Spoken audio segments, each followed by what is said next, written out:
not just accept whatever you shove down our throats. We're going to stand up and determine what is rightfully due to us, and they have actually gotten a lot of other people on board with them. I understand about 40 people are involved in this effort. We have now gone up to about 60 persons at last count. Now this is frightening, and it's quite conceivable that there are more people out there, but they've possibly dumped their cars already. They probably sold them off already. That's correct. Yeah. And now it's someone else's problem. But perhaps, Nicole, you can start off by telling us your horror story with your vehicle. Well, in fact, the first time I purchased my vehicle, I drove it out of the showroom, and the following day, just having to reverse, there was a loud grating sound. So I took it back to the distributor, and of course they're telling me that, oh, I'm not putting my foot down on the clutch hard enough. And that is absolutely ridiculous. And I've shared stories with other women, and basically they think women just don't know anything about cars. Yeah. So really and truly, I know that that was not my fault. I know that it was a defective gearbox. They told me that they would change the gearbox, and this has been, what, over 2 years now, and nothing has been done. So really and truly, it has been a nightmare from day one. And we've just come together and we've stuck together. And basically the group has grown to over 60 as of now. By the end of this evening, we're sure it's going to explode to far more than that. Nigel, what about your case? I had problems from the first day that I bought the vehicle, in that the trunk was not closing properly. And then I found that there was a very rigid sound coming out of the suspension of the vehicle. And then I just encountered problem after problem. But that was my initially, it was about defects in the vehicle. And maybe I should get to this point. Initially, it was about defects, but then we discovered that the car that I bought was a 1999, manufactured in 1999. The certified copy actually said it was manufactured in 1999. When we did some research, we discovered that my car was actually manufactured in 1996. So it became no longer a case of defective vehicles. It's now misrepresentation of the facts when these cars were sold to us. So that is the primary issue. It wasn't just Nigel's car. Everybody in the group. There are quite a few others, Paula. And the thing is, what is important is that I think the distributor is sticking to the issue of the model, saying that, look, we indicated that we sold you a certain model, a 1998 model. But as I have pointed out in meetings with them, I've indicated that it's quite a different thing to speak of the model of a vehicle. So it could be a 1998 model, but you could continue to manufacture them. That's correct. You could keep manufacturing it till 2000. So therefore, to say it's a model that you signed to is irrelevant, because at the end of the day, what is important to the consumer is the year of manufacture. So if it is that it was manufactured in 1996, you have a right to tell the consumer, look, this is a 1998 model, but it was manufactured in 1996 or manufactured in the year 2000 or whatever. So the model number has no relevance at all to the year of manufacture. And I think that, you know, once citizens of Trinidad and Tobago start doing their research, start being a little bit more aware of their rights as consumers, then we would see that these companies will have to start changing their attitudes. No longer can you sell me a lemon and get away with it. We are going to stick with it. We're going to say, look, you have to do what is right, you have to do what is proper. And I really want to, again, applaud Nigel and Nicole and the rest of this group, because what they have done, they haven't just limited it to themselves, because they have come and we have filed actions in court. So we're not, you know, going to go into the merits or demerits of the court matter. But what they are looking at is the wider issue for other Rover owners out there. And they've embarked on this campaign as a public cause, through sheer civic-mindedness on their part. And I certainly think that this is what we need to start doing, that, you know, apart from your own issue, you recognize that, look, there are others out there who would be suffering similar problems. And once they started, you know, asking questions, then you just realize more and more things are coming out all the time. And I think now the Ministry of Consumer Affairs is involved. Well, I want to get into that in a little while. But I want to get a sense from you, how would you characterize the company's handling of the people who have difficulties with these cars? Yeah, I could go first with that. What we have encountered, and most persons who are in the group. We have a PG rating on this program. Right? Okay. Most of the persons that we have encountered who had problems or who have been having problems, we must say that prior to getting the information about the cars being, older than they actually were sold to us, we had two problems really. The primary problem then was defective vehicles, and the secondary problem, or maybe it could go together with the primary problem, was the fact that the service was deplorable, deplorable service. You would go to the company and you would hear it from everyone, and you would get different stories. The stories were never the same. They were always different, according to who you hear it from. Now, had any of you taken your vehicles to private mechanics, to other shops, to get their assessment of the quality of the vehicle, to let them tell you, as an outsider, as an independent, someone who is just looking at this from the outside, what is the quality of this vehicle, what are the problems of this vehicle? I took my car to two reliable and reputable service dealers in the Port of Spain area, and then also I took my car for an assessment, and they all told me that the problems that I was having, and they even pointed out problems that I didn't know I had. Some of the problems were consistent with what I was saying, and also they pointed out problems that I didn't know I had at that time. Yes.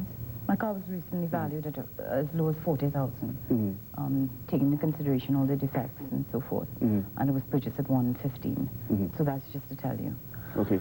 Now, in terms of I can imagine that this has posed a great inconvenience to you. You don't expect that when you make the purchase of a new vehicle that you have to go through all of this run around and this. Tell me how this has interrupted your lives. Well, I could tell you for me, I need a vehicle for my job, and I have been without my vehicle for 3 months. So I've been renting a vehicle, actually 4 months. I'm on the 4th month.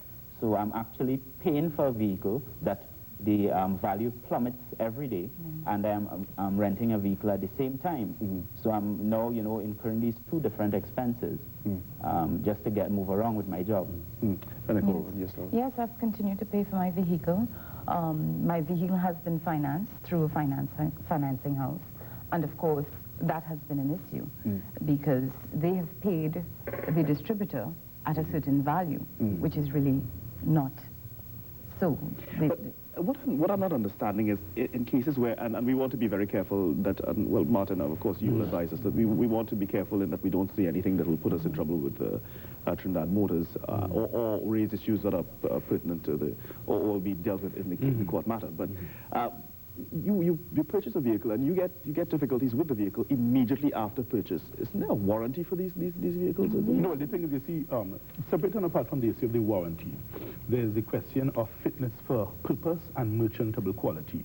So the point is, you don't want a dealer who's going to tell you, well, okay, look, you have a problem, all right, come back next week, we'll try and fix it. You go next week, they fix that problem, another problem develops. They say, okay, well, come back 2 weeks, we'll fix that next problem. Because then you spend half your life in and out of their repair shop. So this is and the point is they are not really solving the issue, because the bigger issue that arises is that, look, this, what you sold me, is not of the quality or standard that you may have held it out to be. So this is what I'm thinking. We should never have, well, no one should ever have gotten to the stage where they have to be making repeat visits to any dealer, because if you purchase a vehicle, you expect that because it's new, and it's supposed to be of a certain quality, if there is a defect, however small the defect may be, in my case, I would have asked for a replacement, or some kind of... And this is where they were at in the negotiations, and I mean, in fairness to the company, T&T Motors, they did offer to some other people replacement vehicles. But at the end of the day, I think maybe when they realized how this is ballooning, they pulled back and said, well, look, no, I will keep fixing your defects. And the thing is, people have a right to say, hey, if what you sold me at the start is not what I bargained for, then I don't want you to fix my defects. I don't want to keep taking time off from work, losing a day, losing the use of my car, probably having to rent a vehicle, as Nigel has said, all the time, for you to keep fixing and fixing and fixing, because at some point in time, you must realize that, look, it is unfixable. It cannot be solved that way. So therefore, replacement is the only proper option. Was it by and large, when you speak to all of the other persons with whom you've gotten together, was it that people had so much faith. I know, listen, I almost bought a Rover myself, not because, and I did not buy it because I didn't like it. I did not buy it because I couldn't afford it.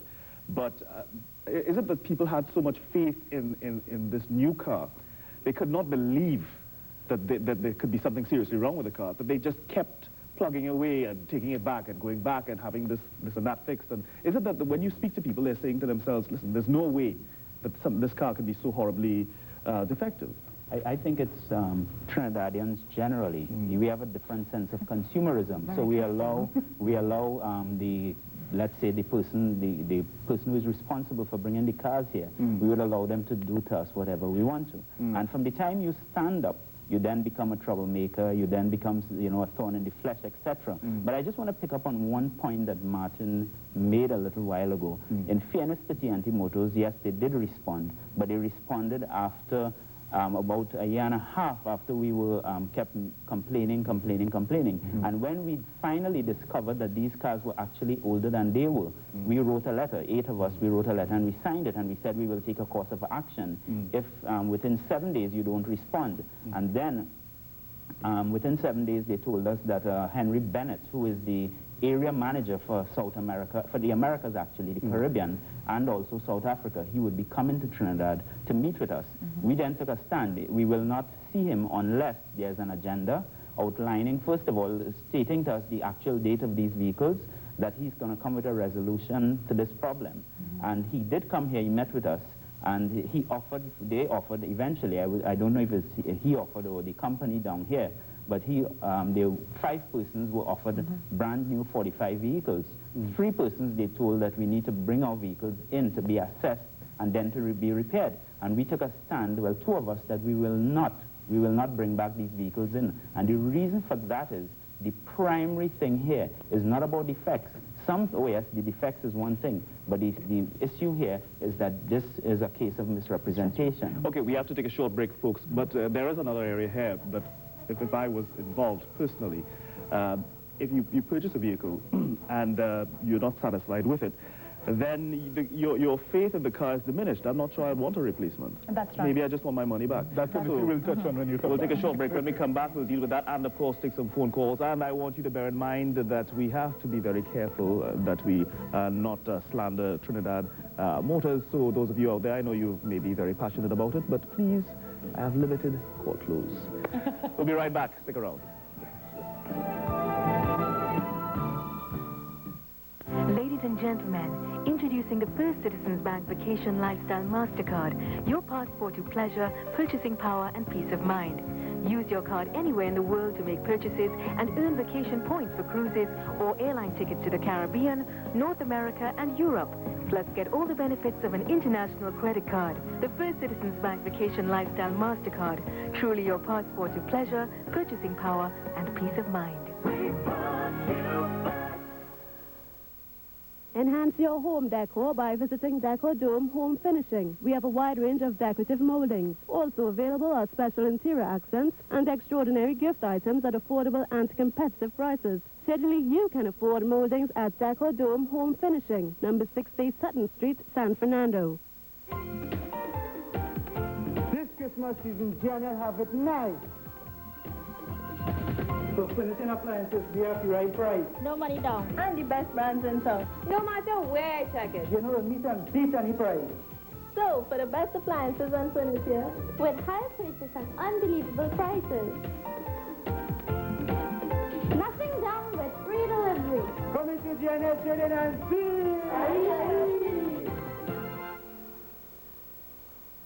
GAK Electrical and Plumbing, we got...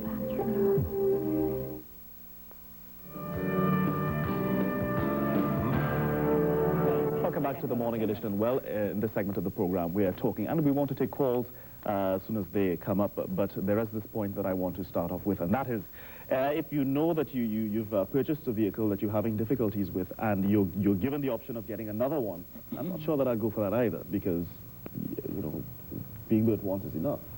You see, I think part of the difficulty that some of them had is that, look, if it is that I have lost faith in the brand, then it's not acceptable either to say, well, look, I will simply replace it with another one, because the point is, it's not it goes beyond the individual unit that I've purchased. I've lost faith in the brand entirely. So therefore, if I've lost faith in the Rover brand, then you can't tell me, well, look, I must take another Rover vehicle, because the thing is, if I've done my research and I've found out that, look, there is a problem, then you would need to tell me that, look, you've given me something else. Yeah. Now, let's go through some of the specific problems with the cars. What are the specific problems that people came with when they went to Trinidad? Well, just generally, we have a listing here of particulars of defects.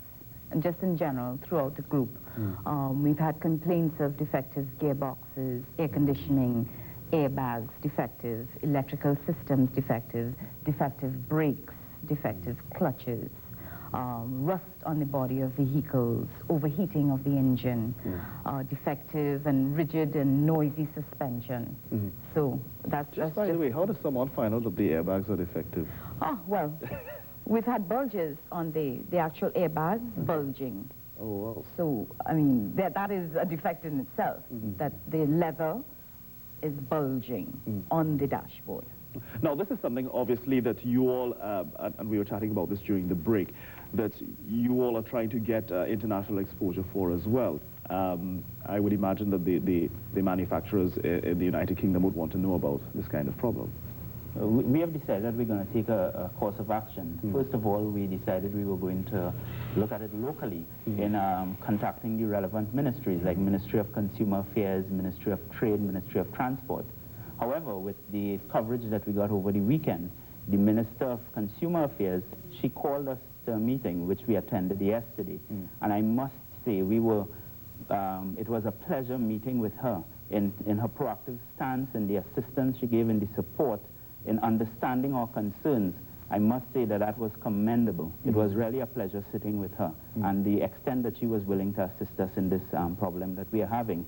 What we plan to do after that is we would look at the embassies, both the British and the German embassy, because BMW, being a German company, they were the ones responsible for Rover then. The Japanese embassy also, because we have information that these cars were taken to Japan. Before coming here, they spent 3 years in a storage area. Well, that's what we heard, you know, that we are not sure if that is so, but 3 years it stayed in a storage area, then they were sent to Trinidad. Now, my Japanese is a little rusty, but this is a manual that was that came in someone's vehicle, so clearly she would have not been able to repair any of her defects. No English whatsoever. There's no English in this manual. Now, yes, I'm sorry, I interrupted you. Now, what I was wondering about, when I'd heard that you all were meant to meet with the minister, I was a bit skeptical, because I'm wondering if the ministry should not have a greater role in preventing this kind of thing, or are they waiting for it to happen and then decide, well, yes, we fully endorse whatever measures you're all taking and that sort of thing? Well, I think, Paulo, what we've seen recently within the last few months is the Ministry of Consumer Affairs has suddenly woken up and they've started coming alive on consumer issues. And I think from the response that Nigel saw from the minister, clearly they are taking a new view of their role on these issues. I think you would have seen in the past they would have issued media releases concerning, you know, cable companies, you know, and other issues. So I think they are taking a much more proactive stance in these issues. So I guess in the future you may see them not only coming to fix the problem after it's happened, but also actively monitoring to ensure that it doesn't happen in the first place. Because more and more Trinidadians and Tobagonians are becoming aware of their rights as consumers, and we are saying that, look, hey, it's not supposed to happen, and we will not tolerate this anymore. And as Nigel said, you know, traditionally we have operated on the premise that, look, if you complain, then people view you as a troublemaker, and, you know, the thing is, it goes down to the level of service that is offered by these companies. And the thing is, you have a right to proper service. That's what you're paying for. All right, we have to take a short break, folks. I can't believe how quickly this came upon us, but we want to take some calls right after 7 o'clock and continue chatting about this issue. So stick around. We have the news update next. Don't go away. We'll continue talking about this. We'll be right back. It's the effort of all of us, embracing a single vision, performing as a cohesive unit. With every move, we deliver what you expect from a committed member of your team. An outstanding performance every time. First Citizens Bank. Performance powered, service driven. What?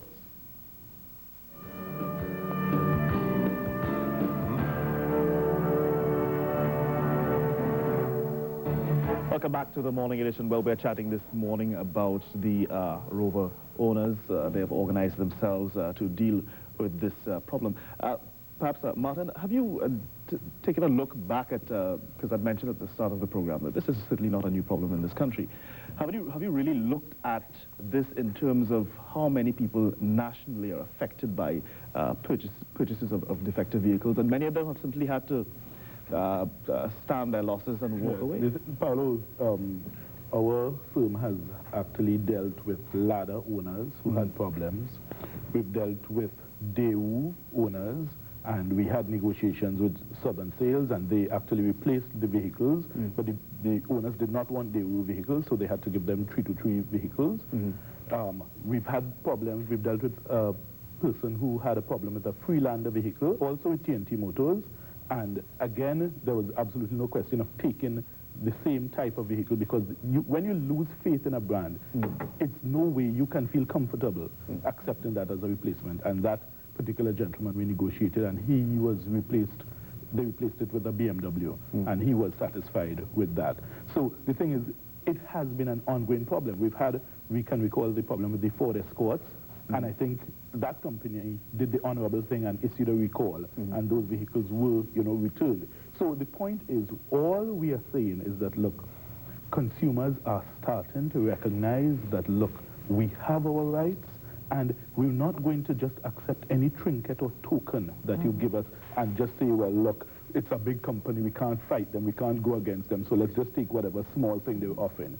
These people are particularly determined and resolute, and we are willing to take it as far as possible and as wide as possible in order to make a stand. If it is that this is going to be the first of, the first type of class action, or, this type of broad, wide-ranging action of its kind in Trinidad and Tobago to stand up for consumer rights, then I think this group is the group to do it, because they are determined and they are not giving up. Okay, we want to take some calls now, but what this also suggests to me is that, and I think, okay, you've been able to organize yourselves and you're fighting someone who you can see, but I'm thinking of all of those people out there who've actually purchased foreign used vehicles.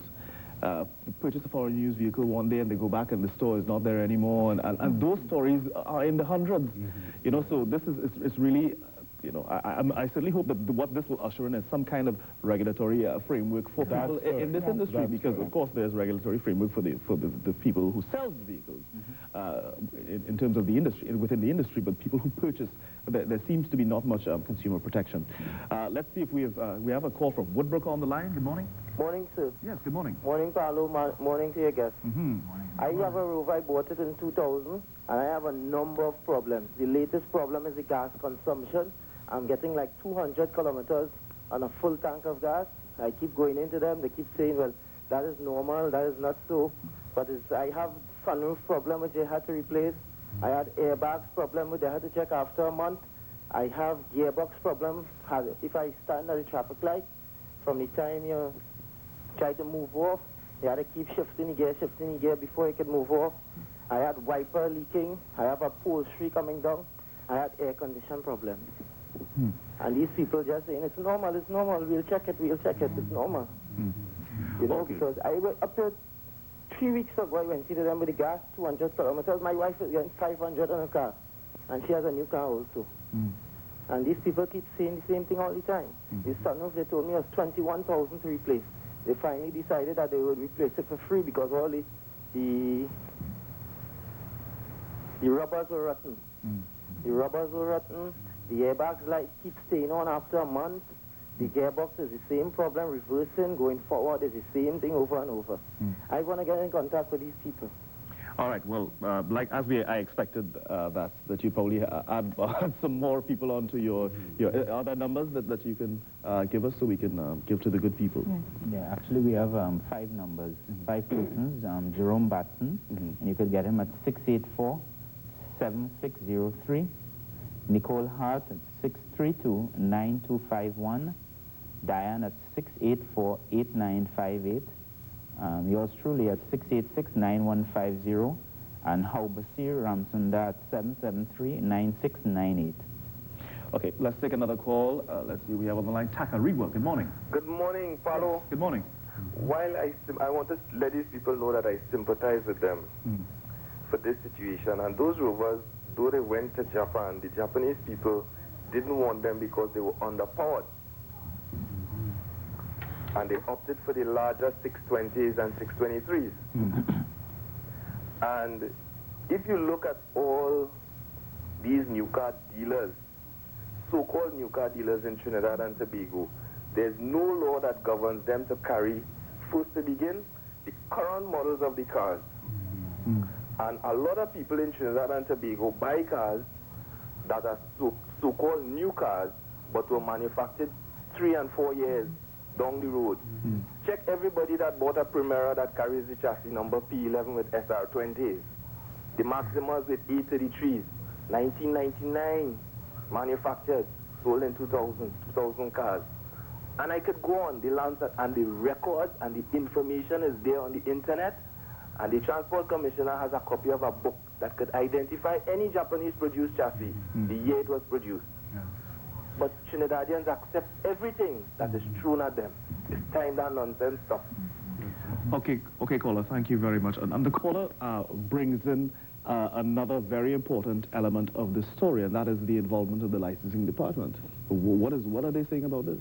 In terms of the age, the registration of the vehicles? Well, we had someone who went in to meet with them, and there's a special unit set up there in the licensing office.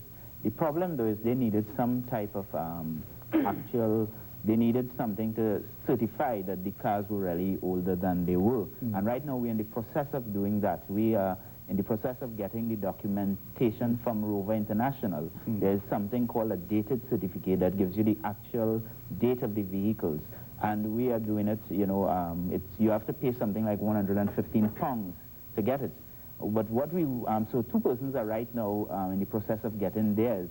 One person actually who had his car as stating in that certified copy that it was manufactured in 1999, he got correspondence from Rover that is saying his car was first registered on the 11th of April 1996. It was registered in 11th of April 1996. Now that adds another dimension, because a car being registered is different from being manufactured. So a car being registered means that that car could have been sold and returned by the previous owner. Well, that's the thing. Not just that. The point is the date of manufacture must predate your registration. So in other words, if it's registered 11th April 96, that means it was manufactured sometime before that. So the thing is, but I think the bigger issue here, Paulo, is that the licensing department should actually take a more proactive role in this. And I think that's the point you're getting at, because, you know, while they are doing their research, I think it's also incumbent upon the powers that be at the licensing authority to say, well, hey, look, if this is an issue that is arising where people are being sold vehicles which are touted as being manufactured in a certain year. Because they're the ones who are registering the vehicles. It's their responsibility. So I think this is an important point, and I think it's something that, you know, a call should be issued to the officials at the licensing authority to take a proactive step in this. They can get the information faster than these people can get it. You know, they can make contacts with their counterparts in England, you know, in Japan, wherever, and say, well, look, we have an issue with this shipment of vehicles because it appears from information that is now coming out that they were manufactured way before the year that they are being registered here as manufactured in. Because what we're saying here is, from a licensing point of view, and I'm not saying that this is the case with Trinidad Motors, let me make that clear, but if you can demonstrate conclusively that the vehicle you've purchased is older than it was claimed to be, then that is a straight case of fraud. That is a straight case of fraud, and that makes your case, that is another dimension. That's another dimension, Paulo, because we are now looking at taking the files actually to the fraud squad. We are looking at the civil side of it, but we have to also look at the criminal aspect of it also. Because here you have also banks, finance houses who would have financed 1999 vehicles manufactured in 1999, and they could be actually 6 years older. Now, when a car is insurance companies also, and you're paying for a 1999 model, for the, you know, you're giving the insurance companies premiums for that.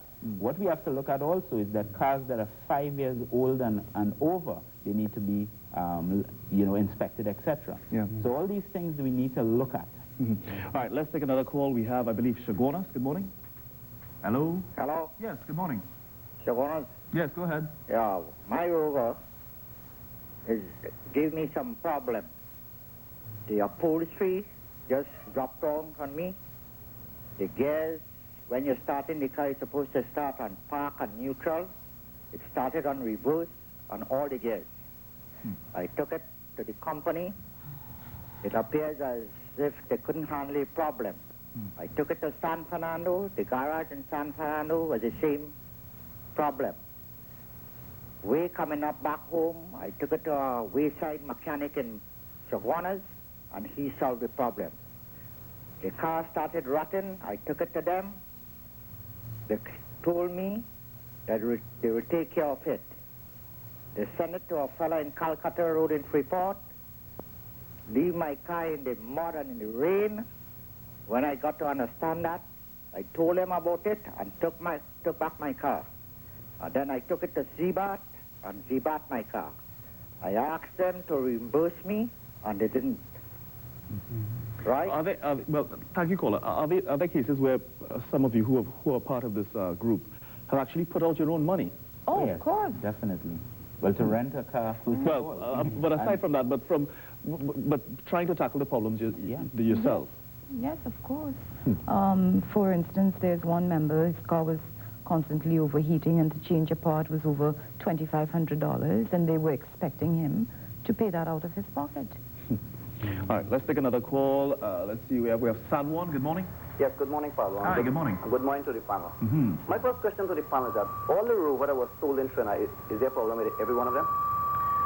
Okay, well, I don't think that we can say that for sure, but if you're asking if all of the models, that is what we were talking about during the break, but obviously we can't say that every Rover ever sold in the country, we can't say that. I mean, and we would certainly hope that there would be one or two people out there who would have been happy, but the point is, the more this group investigates and the more they speak about it and discuss it, the more and more people are coming on board and saying, look, we've experienced these similar problems. And you can see just from the callers this morning, and I think they also appeared on a radio show, and they got lots of calls with people who said, well, look, we didn't know there was such a group, because we've been, you see, everybody's been fighting up individually. And once you deal as an individual with a large, corporation like that, man, they can do what they want with you. So therefore, the point is, now that the group is uniting, more and more people are coming on board, and people are saying, well, look, we have had similar problems too. What can we do? And I think this is where the momentum is going, and it is really building, Paolo, and, I'm really excited by the energy of this group. Well, and it's important to note that every single call that has come in so far is from someone who has owned a vehicle. Let's take a call from Arima. Good morning. Hi, good morning. Hi, good morning. I don't own a Rover, but I was just... Oh, you're spoiling it now. No. Go ahead. No, I would just like to say to the group, hip, hip, hooray. Finally, there's a group standing up to the nonsense consumers are dealt with. Now I'm just waiting for a group to deal with the shabby services that consumers are being dealt with. So once again, hip, hip, hooray. Thank you. I thought that you should mention that, because I was chatting with someone yesterday about trying to put together a program to deal with that, because I think in general in this country we have a culture of acceptance that we just put up with whatever we get. So, but the problem is that I can't get anybody to represent that wider group of people, because we're all currently in the process of putting up whatever we get. Let's take another call. We have Arima. Good morning. Morning. Yes, good morning. This program is very interesting, because just last night a friend and I was speaking about getting together from a watchdog organization in the country, because she was complaining about her service at the bank regarding standing orders to the unit trust, which are not supposed to be paid. You're not supposed to pay for that, right? So you have free service. And after that conversation, I went to the bank to use a Lynx machine, because it was one bank. It wasn't the bank I'm normally with my money with, right? And found after taking out $20, my entire account balance was empty, and I had over $20,000 in my account. And I found myself Well, I'm just waiting right now for the bank to open at 8 o'clock. To go and fight up with that situation. I hope you're calling from a cell phone outside the bank. So, I mean... Because that sounds... I want to get in contact with Mr. George so that I could get my group started and we could dovetail with his group and form a nationwide organization to tackle all the corporations, not just the car companies, but the banks and all these other organizations that are just taking advantage of consumers left and right. All right, let's take another call. We have Shaguanas. Yes, good morning. Hi, good morning. Yes, good morning. It's in connection with not really a Rover that I own, but a Volkswagen Bora. And there are a number of people complaining about this make of vehicle as well. So I think rather than just being a Rover group, maybe they can take up vehicles on a whole and problems encountered by owners. Well, I would imagine at this stage they would want to get their problems sorted out before they form a general advocacy group. But what I would imagine would be that this would provide the kind of momentum, the kind of impetus for the establishment of that kind of group. Because, for example, you called on about your vehicle, but if, for example, there are other people who have difficulties with that similar make of car, you're at home and you're phoning me about it instead of getting in touch with each other and organizing some kind of opposition to the kind of... The thing is, one point I'd like to make, Paula, is that I don't think the company expected the resilience and backbone that this group has shown, because the thing is, they have been like one of the callers who said that, you know, they were given flimsy excuses. I've seen some of the excuses they've given. One person who complained about unusual failures in their tires within the first couple months, they said, well, you know, it's how you drive the car. And then on another instance, they said, well, you know, the roads in Trinidad have potholes. So therefore, if your tire goes after 2 months, you know, you should expect that. And, I mean, it just goes on and on. It's actually insulting your intelligence. That's right. And the point is, they've gotten away with this kind of thing for too long. And this group is a highly educated, highly successful, and extremely motivated group. And the point is, we are not in a hurry. We are willing to take our time as long as it's necessary, because at the end of the day, we are going to make a stand and make a difference, because this must stop. But let me ask you something. Do you sometimes, at least sometimes, kick yourselves for not doing enough research about the vehicle before you bought it? Because there are programs on television right now that have spoken ad nauseum about the Rover. I've seen them on air. There's a program called Top Gear. They've spoken about it. So do you sometimes think to yourself, I really rushed into this purchase? I think initially I thought so, but now I see there's a much bigger cause, much bigger than I am or my cause. It's, as you could see very clearly this morning here, it needs to be put on the national agenda. And I'm not talking about just this issue, but consumer issues in general. Because we as a nation, we need to stand up that if, and a car is a big ticket item, it's not like going to purchase a small ticket item. But I'm not talking about cars, I'm talking across the board. We need to stand up as a nation. Because I think currently what we have grown accustomed to is the philosophy of let the buyer beware. And the problem is that's all that we have to back us up. That you have to cover yourself, otherwise but the thing is, apart from that, Paula, there's the issue that, look, when they brought the Rover vehicles to Trinidad and Tobago, they touted it as, you know, Rover that people would have expected a certain standard of. So therefore, you can't really fault a consumer too much if he is relying on a brand. That's the purpose of establishing a strong brand. You know, you expect certain levels of service, a certain quality. And the point is, if it is that is not there, then you as the seller or distributor need to take responsibility for that, because the point is you have led people to believe that you are buying into this strong brand name. And then when they buy it, they discover the list of defects that Nicole has just read out, you know, and therefore you now have to take responsibility and do the honorable thing. You know, it's really unfortunate, not to rub your nose in it or anything, but it's unfortunate that you didn't catch one of those programs. I suppose you wouldn't watch it normally because you're not a car freak. like me. But, you know, this program is a British program. Yes, Top Gear. And they have no problem tearing apart British-made vehicles. That's right. Because they also destroyed the Freelander. Yeah. They said it's a beautiful but flawed vehicle. And, you know, lots of people with Freelanders in this country have had problems. And they've complained, and they've been given the same type of runaround. You know, and I think Nicole also did some research on the 45. All right, let's take another call. We have Sanwan. Good morning. Good morning, Paolo. How are you? I'm fine, thank you. Good morning to your panel. I would like to congratulate you all for the initiative of coming together as a group and basically putting your cause in front of the public. I mean, I think it's commendable, and I think other people dissatisfied with not necessarily service of Rover, but other things like the other caller said with furniture and stuff should, you know, come together, put their cause to the public, and, you know, try and get something done. Because when we choose a company or a store, whatever,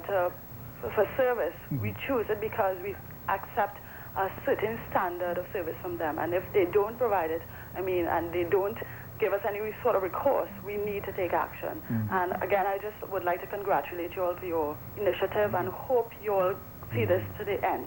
Thank you. All right, Paula, thank you very much. Well, clearly, what the calls to the program have demonstrated is that this, as you've said, it goes far beyond just your own plight, your difficulties with your vehicle. It really touches on a national malaise, and it's mostly our fault. No, and the thing is, Paolo, what's important also is for people to realize, as Nigel has said earlier, this is not a matter of because you complain, you are labeled as a troublemaker. The point is, it's nothing personal against anybody at TNT Motors or anything of the sort, because they do sell some other products, which I actually personally like very much. But, you know, I actually like them a lot too. It goes beyond the personalities and it goes beyond the people. What we are looking at is the bigger issue here, and